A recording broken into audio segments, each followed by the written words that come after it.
Hi, welcome to Hook and Chat with Anniegurumi and our friends at Hobium Yarns. Hi friends, welcome to week 2 of Hook and Chat with Anniegurumi and our friends at Hobium Yarns. I am here with week 2 and this is the basket weave blanket that I'm working on, and I'm calling it a friendship blanket because I'm hoping to send it to my friend who has twin boys, so I have a blanket for each of them, as you saw in the previous episode. And it measures about 75 centimeters. I guess the chain that I did was it equal to about 75 centimeters, and so far I've done about a little more than 15 centimeters in length. And then I'm working on my second ball right now, and one ball is approximately 75 centimeters by 10 or so centimeters. So that can kind of give you a gauge on this yarn that I'm using, which I mentioned in the previous episode too. I hope that you're enjoying this kind of laid back style and that you've grabbed your cup of coffee or your tea and have a little chat with me while I work on my projects. And I'll show you some things too, so that it's not just me working on things. The Lunar New Year is coming up, which is a celebration of the lunar calendar in Asia. So a lot of East Asians, Southeast Asians will celebrate this by, there's something called the zodiac race. So there's like a whole story on that. So if you're interested in that, I can talk more about it in the next episode. But this year's zodiac is the year of the ox, and it's the year of the metal ox, which there's like a whole specific thing about that, which I don't really know all that much about, except that I'm just keeping it very simple with the ox. So what I did was I made a pattern, and I made a little ox, and it's I just love him so much, and I think he's just so cute. And I made him in a bigger version as well, using the exact same pattern, and that pattern is in my shop. And I've made little ones too, and you know, they're really popular here. So I mean, by the time this video is out, you know, my Hong Kong friends can't buy them anymore, but I have a pre-order going on, and once I get all the orders done, and then I'll order the yarns and make them. But I just think it just looks so good, doesn't it? I love it. I love it so much. So anyway, back to the blanket. I'm gonna keep working on this. I've gotten some responses back because actually the first episode hasn't aired yet when I'm filming this, and we just released the advertisement for Hook and Chat, and it seems to be pretty good. I mean, I hope that this provides some kind of like friend time for you, because I know I'm really missing my friends, and I love podcasts so very, very much. And sometimes when I have a little moment to myself, which, you know, I don't have a lot of moments by myself at home because of online learning and such, but it's really nice to just sit back and listen to some podcasts.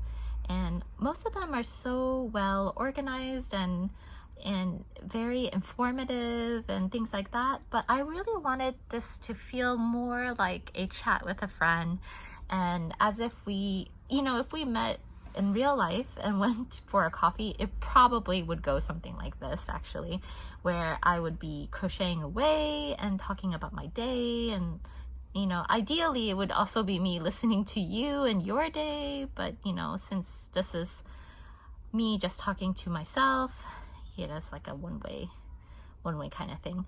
But I have to say, I've been working on this quite a bit, and it's very satisfying to see it grow. It's already the second ball, and it's making me very happy. And if you have already guessed who it's for, in the last episode, you know, this is pre-recorded, but I already told her. I ended up telling my friend the other day. It's actually for my friend Anniegurumi, as most of you may know. She has twin boys, and I just love them so very much. And so I thought it would be really nice to make a blanket and send it as a placeholder for a real life hug. So, you know, I make a lot of blankets for my own son, and so I always tell him those blankets are like my hug. If you ever should miss me, or if you need an extra snuggle or a cuddle, you just wrap that blanket around. And blankets are really nice in the fact that they are very timeless, so they can last forever. Unlike maybe clothes, you make clothes and you grow out of it, at least when you're a kid. So for me, the blanket is a really nice kind of time and investment that can stay with him forever. So I'm very excited to send this to her.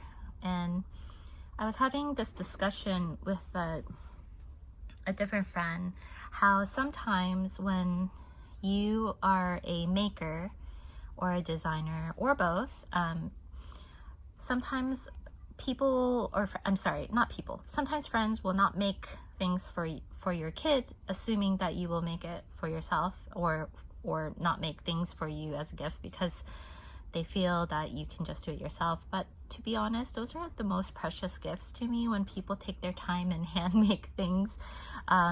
No matter how simple or complicated it may be, it means so much to me, and actually are some of my most treasured gifts. For example, I have a friend in Hong Kong. She always hand makes the most beautiful, like, scrapbook type cards for my birthday, and they're kind of in book format. She will take pictures of us. Now it's like COVID, so we don't have any updated pictures, but she will take old pictures of us and kind of collage it all together and put stickers and decorate it. And it's just really, it means a lot to me because of the time that it took. You know, anybody can buy a card and, you know, send it and sign it, and I appreciate those too. So I don't want to make it sound like, you know, I don't appreciate it when it's not handmade. Of course not. I appreciate any thought and any gesture, which is, you know, it's a person took the time to even think of you, right? But those handmade gifts are just so precious to me, and I never forget it. I always save it. And so, you know, I imagine that May, being as talented as she is always making things for her boys and probably other people in the limited time that she has. So this is my way of, you know, doing something for her and her kids, so that they feel a little extra love from me. So yeah, anyway, I'm just wondering, have you made anything like a blanket, or, you know, do you hand make your gifts during holiday time or even birthday times? I'm very curious. So let me know in the comments box below so that I can read up on it in whenever this airs. I'm imagining that this is going to be maybe a 2 or 3 week delay, so some of my responses may be a bit later, but I will try to check the comments on the videos so that way I can respond in the comments also. And like I said in the last video, if this is not your thing, no problem. This is why I labeled it Hook and Chat, so that it's very clear that it's not a tutorial and that it is actually just a place where we can get to know one another and just have a friendly voice. So as far as handmade things, I do hand make most of my gifts. So for Christmas this year, I made a bunch of dolls, and I also handmade some cards. I recently have fallen in love with watercolor paints. I am not an artist, by the way. I just took some classes with my friend Rachel's studio, who is Senseless Art here in Hong Kong, and she's taught me so much. And I just took, you know, the beginner stuff that I learned, and I've turned it into my own thing. So I made a bunch of Christmas cards. If I can find the pictures of those cards, I will definitely put it somewhere on the screen so that you can see it. And basically I just used a really nice waterproof black fine liner pen to draw out things to outline things, and then later I colored it in with watercolor paints, and it made for a really sweet gift that I guess is different than what was expected. And I made a lot of dolls, like snowman dolls and Santas, and I'm trying to think what else I made. I recently for Christmas made my son a Petey doll from the Dogman series. I don't know if you're familiar with that or not, but it's actually I can just get it because it's right next to me, and let me get it right now so I can show you what it looks like. And I had a really fun time making this doll because it was every year I take a request from him, and this year he wanted this doll, and the whiskers are all bent up and stuff, but you know, it's well loved. And I had fun trying to make him in the same likeness of the books, and the hands, you know, I try to make it the same. It's not perfect, but you know, he's happy with it. And I even have like a flat tail.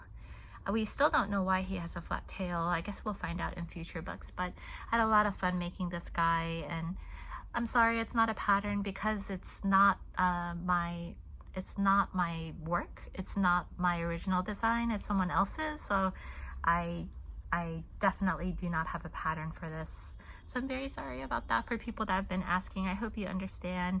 I just don't feel right doing that since it's not mine. Although I could ask permission from the author.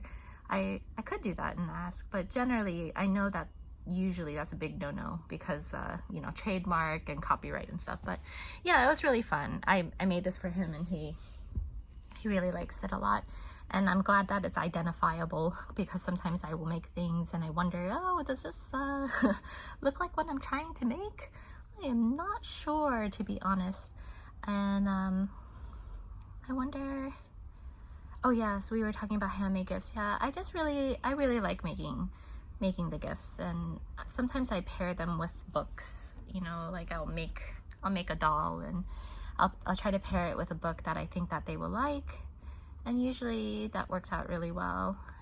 But you know, this year it's been particularly challenging with COVID and stuff, and I'm sure, as most of you are well aware, because unfortunately this pandemic is worldwide, and so this really forced us to find alternative ways to be creative with our gifts, be creative with the way we show our love. And that was also another inspiration behind these friendship blankets, because I was thinking, gosh, you know, my son, I keep telling him it's a hug.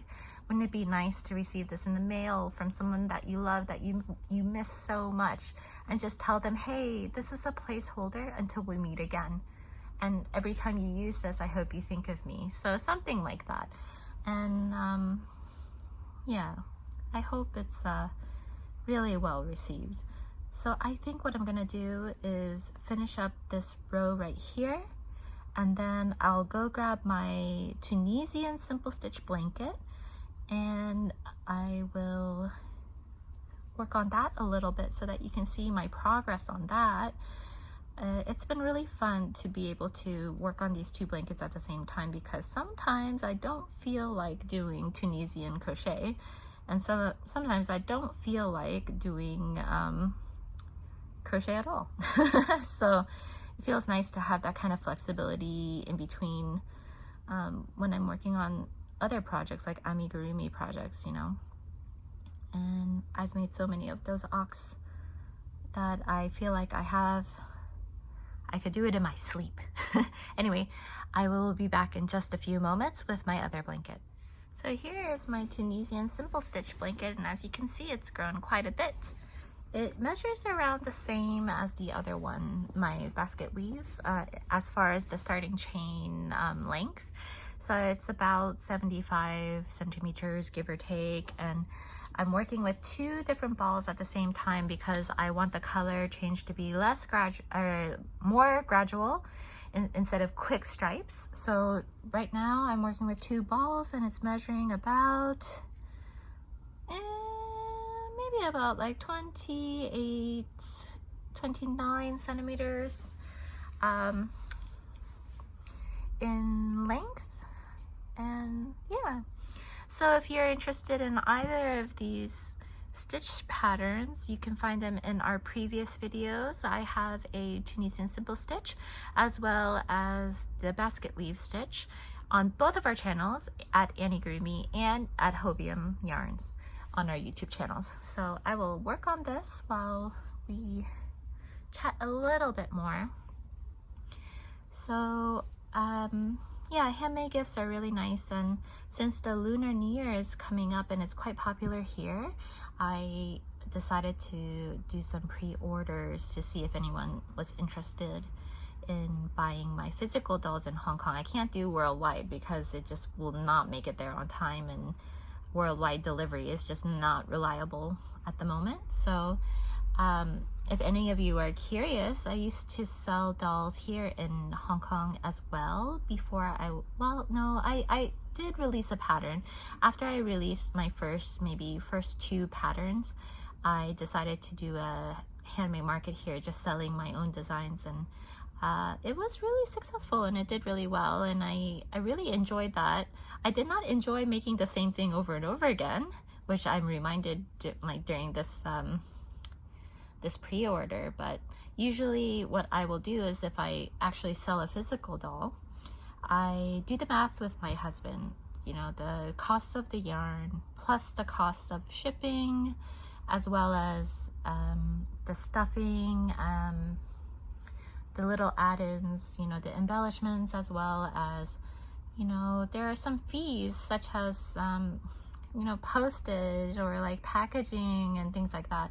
And then we figure out like, okay, so how much can we charge per doll where we make a profit and also keep it fair. So we try to see about how many hours does it take me to make the doll, and after, oops, excuse me, sorry, I just hit my camera, but after how many dolls do I start making a profit? And to be honest, I have to sell at least a few dolls before I make a profit. So if only one person buys a doll, then I don't make a profit at all, because normally when you order yarn, you want to buy, you know, like for instance, if I want to buy some cottony, I'm going to do I think it's the 6-pack because it's cheaper.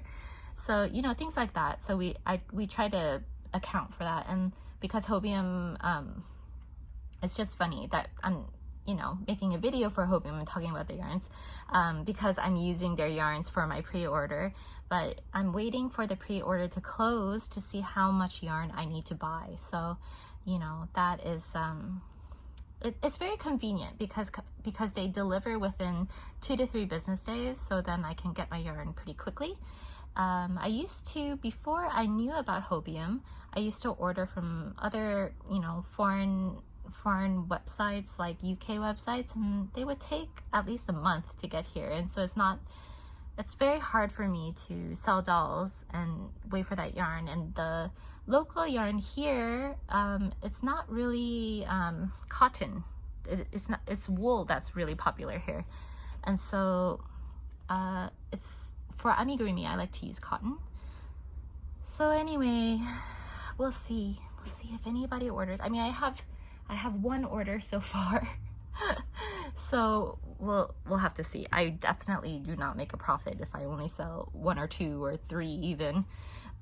So we'll see. I mean, the joy of making it is really nice too, and people appreciating my designs is another plus too. And you know, I guess we'll just see. That's all you can do, right? I really like this color, actually. This kind of like sea green, sea blue green. It's one of my favorite colors to use. So yeah, I just I'm giving it a try. I haven't sold dolls in years, and I just thought, you know, might as well try and see if anybody would be interested in the Lunar New Year doll. I make one every year. Last year was a rat, and you know, I had a lot of fun with that one because it kind of looked almost like a Christmas nutcracker type rat. But yeah, and this year, you know, I made that ox, and I really like that fuzzy yarn on top of his head. And if you're wondering what yarn that is, this one is actually from Hobium.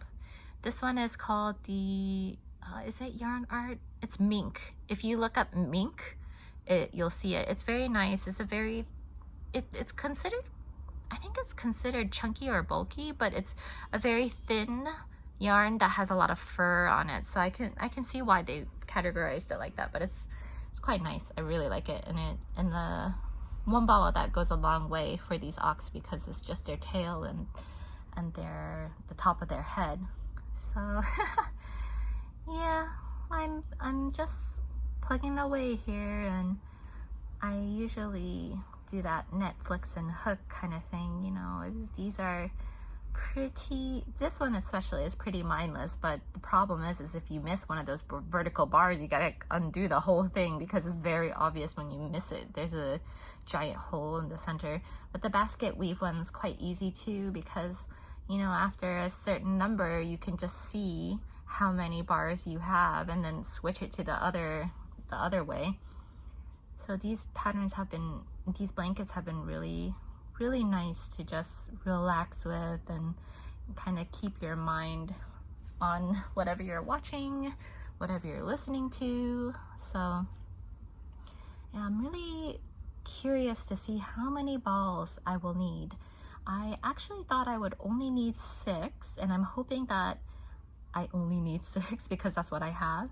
But I might need more. I'm not sure. This Tunisian one might be okay with 6 because so far it's growing quite big. But the basket weave, because it definitely eats more yarn using double crochet stitches, might actually end up needing more. So I will definitely keep you updated on the progress and how many that I need.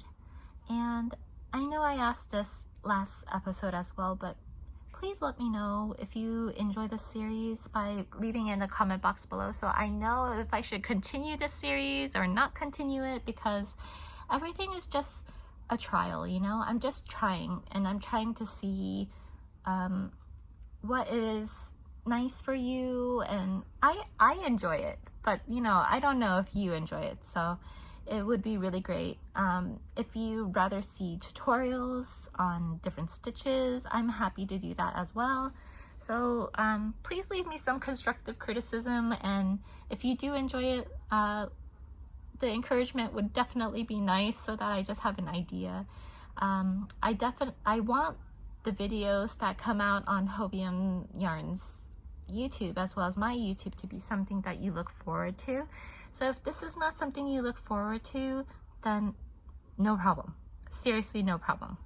But I was just thinking, like, what do I look for when I have a little bit of time to myself? And I gravitate towards these kind of podcasts or like these YouTube channels where it's kind of almost like a vlog style where people are just talking about their day, and I feel really nice to sit on my sofa and grab my cup of tea or grab my yarn and just listen along, and it just feels really nice. So I really hope that you get that feeling too, but you know, I really don't. I don't know, right? Because I don't normally record myself talking to myself. And yeah, I feel sometimes that being home so much and not seeing our friends, and even the kids not going to school, you know, it feels a little bit sad. But you know, we're all doing this together, and that's why I'm hoping that these little bits every week can give you something to look forward to, where you hear somebody's voice that is not somebody that lives in your home, and is a friendly voice that, you know, you look forward to hear or to meet. And it's funny because a lot of my friends tell me that upon meeting me, they think that I'm this huge extroverted person because I can appear to be very extroverted, but however, I'm actually very introverted. I really enjoy spending quality time with my friends, and I really enjoy you know, even those markets and things, I really enjoy doing those. But I feel completely wiped out afterwards just from, I need to regroup my energy. And yeah, I do love meeting new people. It's just, I think I'm somewhere leaning towards introverted, more so than extroverted, if that makes sense. And I definitely, I say definitely a lot in this video, but I am introverted, that's for sure.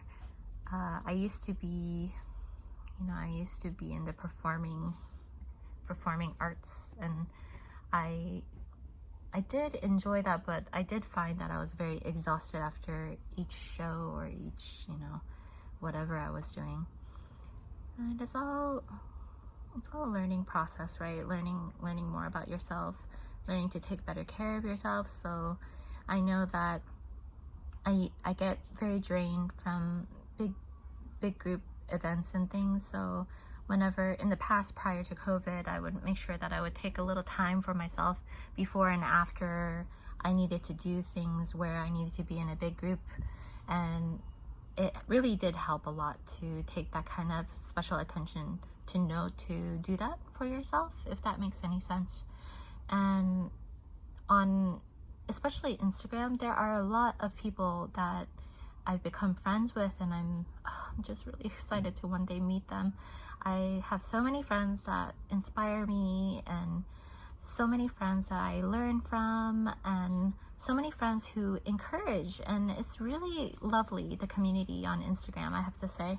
And it's really nice because it's definitely a community, and I don't feel the competition vibe. I really don't like the competition vibe because I am not competitive, especially in the yarny field at all. I see a lot of people who are a lot better than me, but I don't feel intimidated or anything. I just want to learn from them, and if I like their personality, I want to be their friend. So yeah, here I am just babbling on again and again. So I'm going to wrap up this video before I keep babbling into nonsenseville, which nobody wants to hear. So anyway, I hope I do see you in the next video. I hope that you are enjoying the series. And a big thank you to my friends at Hobium Yarns for providing the space for me to be able to talk to you and to be able to use this lovely yarn as a gift for my friend. They are just the sweetest people ever over there, and they have amazing customer service, as most of you know. And give them a like if you enjoyed this, and you can see the same video on Anniegurumi and Hobium Yarns YouTube channel. I'll definitely see you in the next video. I hope everyone has a really, really lovely day, and stay safe and take care. Bye.